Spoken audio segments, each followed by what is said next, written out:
მართლაც გარეთ ძალიან კარგი ამინდია, დათბა, თუმცა რა თქმა უნდა, სწორედ წელიწადის ამ დროს განსაკუთრებით აქტუალობას იძენს სწორედ ალერგოლოგიური თვალსაზრისით ეს სეზონური ალერგიები. უნდა აღინიშნოს, რომ როგორც წესი, ყოველ წელს სეზონური მცენარეები, ანუ ეგრეთ წოდებული ადრე მოყვავილი ხემცენარეები, ყვავილობას იწყებენ მაშინ, როდესაც კალენდარზე ჯერ კიდევ ზამთარია, ანუ თებერვლის თვეში და ადრე მოყვავილი ხემცენარეებს განეკუთვნება ეს არის მურყანი, თხილი, ალვისხე, კვიპაროსი და შესაბამისად მათი მცენარეული მტვრის გავრცელება იწვევს სწორედ ალერგიული სიმპტომების განვითარებას. ეხლა წელს რა ნიუანსი იყო და ესეც გასათვალისწინებელია, რომ ჩვენ მომაყურებლებმა იცოდნენ, რომ გამომდინარე იქიდან, რომ ყვავილობა დაიწყო ჩვეულ დროს, მაგრამ შემდგომ მოვიდა თოვლი, შესაბამისად მცენარეული მტვრის გამოფრქვევა შეჩერდა, დაპაუზდა, ასე ვთქვათ, და უეცარმა დათბობა და 20 გრადუსზე ზევით ასულმა ტემპერატურამ ძალიან გააქტიურა სწრაფად მცენარეთა ყვავილობა, მცენარეული მტვერი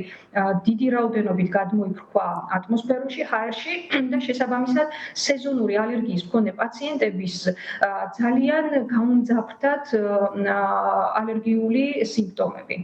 ამიტომაც ახლა რატომ ვერ მოვედი თქვენთან ეთერში, იმიტომ რომ ძალიან გადატვირთული გრაფიკის გამო აი კლინიკიდან გერთვებით.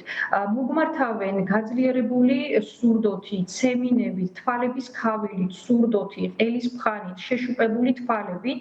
და თუ ადამიანს არასდროს არ ქონია მსგავსი სიმპტომები და ამ გაზაფხულზე აღნიშნული ჩივილები დაეწყო, რა თქმა უნდა საფიქრებელია, რომ მას აღენიშნება სწორედ ეს სეზონური ალერგია. რაც ეხება თქვენ კითხვას, რომ როგორ განვასხვაოთ, ალბათ თქვენ ვირუსით განპირობებულ სურდოს გულისხმობთ, რა თქმა უნდა, აქ გარკვეული განსხვავებები არის, რა თქმა უნდა, სიმპტომების დასაწყისში პირველ 2 დღეს ცოტა რთული არის გარჩევა, მაგრამ აი ავხსნი, რომ ძალიან ისეთი ტიპიური და დამახასიათებელი სიმპტომი ალერგიის, სეზონური ალერგიის ეს არის ქავილის შეგრძნება. ანუ თუ ცხვირიდან გამონადენს ახლავს გამეორებადი ცემინება, ცხვირის, თვალების, ყელის, ყურების ქავილი, ეს ნამდვილად ალერგიაზე მეტყველებს. განსხვავებით ვირუსინდუცირებული სურდოსგან, როდესაც იქ გამონადენს ქავილი არ ახლავს, შეიძლება პაციენტს აღენიშნებოდეს ზოგადი სისუსტე, ტემპერატურა, ასე ვთქვათ, გამონადენი 1-2 დღეში შეფერილი ხასიათის გახდეს, მოყვითალო ფერი იყოს, ქონდეს სხვა ვირუსისთვის დამახასიათებელი სიმპტომები და ასე შემდგომ. სეზონური ალერგია, რა თქმა უნდა, ვერ დასრულდება როგორც ვირუსინდუცირებული სურდო, რომლის ხანგრძლივობა 7-14 დღეა. როგორც წესი, ყვავილობა, რომელიც უკვე დაწყებულია, რამოდენიმე კვირა გრძელდება მთელი გაზაფხულის პერიოდი და შემოდგომა, თუმცა ამ კონკრეტულ პირობებში ყველაზე მაღალი ალერგიულობით გამოირჩევა მცენარე კვიპაროსი, რომლის ყვავილობა მთელი მარტი და აპრილის პერიოდი გრძელდება. ანუ შესაბამისად, ალერგიული რინიტის, ანუ ალერგიული სურდოს დროს სიმპტომები ვერ იქნება რამდენიმე დღე და როგორც წესი ის დაახლოებით 2 თვეს მოიცავს. უნდა აღინიშნოს, რომ ყვავილობა ამით არ დასრულდება. პირველი პიკი, როგორც მოგახსენეთ, მარტი-აპრილის პერიოდშია, ხოლო უკვე შემდგომ აპრილის მეორე ნახევრიდან მაისის დასაწყისიდან უკვე ყვავილობას იწყებს ბალახოვანი მცენარეები, რომელიც ასევე მაღალი ალერგიულობით გამოირჩევა და მთელი სეზონური ალერგიის ძირითადი წილი სწორედ ამ ბალახოვან მცენარეებზე მოდის. შესაბამისად, მათი ყვავილობა ივნის-ივლისის პერიოდში გრძელდება, ხოლო ზაფხულის მიწურულს, როდესაც ადამიანს გონია, რომ მთელი სეზონური ალერგია, ასე ვთქვათ, გადააგორა და არანაირი სიმპტომები არ აქვს, აგვისტოს ბოლოს ამბროზია იწყებს ყვავილობას, რომელიც ასევე მაღალი ალერგიულობით გამოირჩევა და ის მთელი შემოდგომის პერიოდი თუ კარგი და მზიანი ამინდებია, რა თქმა უნდა, ინარჩუნებს ყვავილობას. ხარიტონო ნინო, ვის შეიძლება დაემართოს ალერგია? თქვენ ახსენეთ, რომ შესაძლოა მანამდე არც ქონია ადამიანს ალერგია და უცებ აღმოაჩნდეს გარკვეულ სეზონზე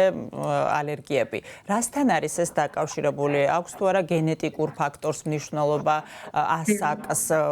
რატომ შეიძლება დაგვემართოს ალერგია? ზოგადად 21 საუკუნე ალერგიის საუკუნეა, ამიტომაც გენეტიკურ განწყობილ პირებს, რა თქმა უნდა, განვითარების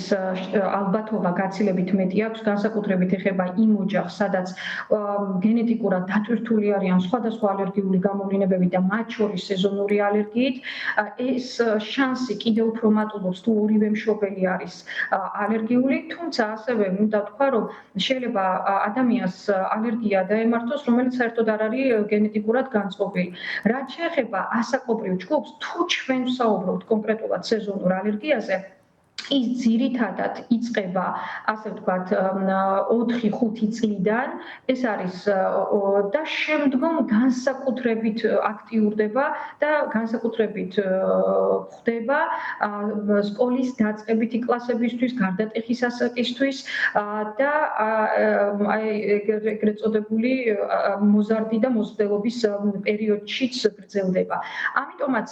ზუსტი დასაწყისი ძალიან ინდივიდუალურია პაციენტიდან პაციენტში, თუმცა ძირითადი წილი მოდის დაწყებითი სკოლის ასაკიდან, ასე ვთქვათ,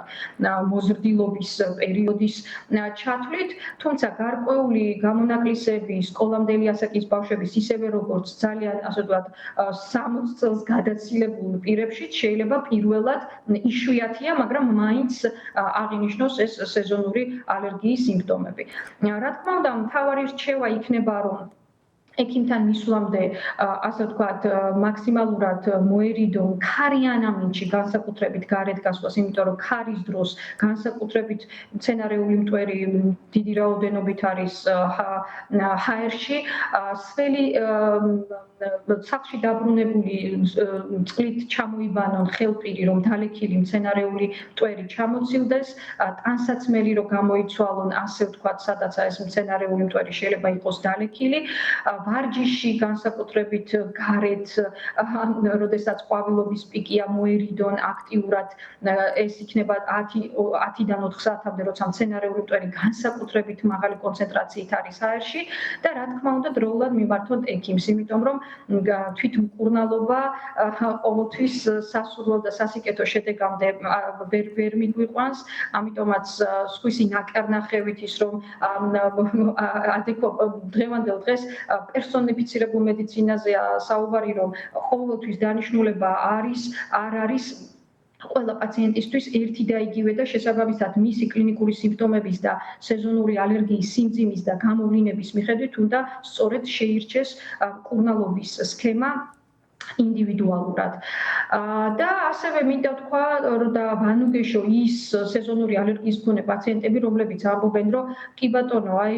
მაქვს ეს სეზონური ალერგია და რა გავაკეთო, თუ რა გამოსავალი არსებობს იმისთვის, რომ გრძელვადიან პერსპექტივაში ეს, ასე ვთქვათ, შეძლების დაგვარა დავარეგულირო, შევამსუბუქო და თუ საშუალება ნელ-ნელა გავიდეს კონკრეტული ადამიანის ცხოვრებიდან, ასე დროს კიდევ ერთხელ ვამბობ, აუცილებლად საჭიროა ალერგოლოგთან ვიზიტი, გამოკვლევების ჩატარება, კონკრეტული დამნაშავე მცენარის იდენტიფიცირება, კონკრეტულად რაზე არის პაციენტი ალერგიული და ეგრეთ წოდებული ალერგიული ჰიპოსენსიბილიზაციის დანერგვა, რაც ნიშნავს მზარდი დოზით დამნაშავე მცენარეული ალერგენის შეყვანას ორგანიზმში და იმუნიტეტის, ასე ვთქვათ, გამომუშავებას. ეს არის გარკვეული წლები მოითხოვს ამას, არსებობს როგორც ინექციის ვარიანტი, ასევე სუბლინგური წვეთების ფორმა, რომელიც მედიკამენტური მკურნალობის პარალელურად პაციენტს ენიშნება იმისთვის, რომ, ასე ვთქვათ, სეზონური ალერგიის სიმპტომები გრძელვადიან პერსპექტივაში მინიმუმამდე იყოს დაყვანილი და მისი მართვა, ასე ვთქვათ, კარგად შეეძლოს ადამიანს, რომელიც ამით არის შეპყრობილი.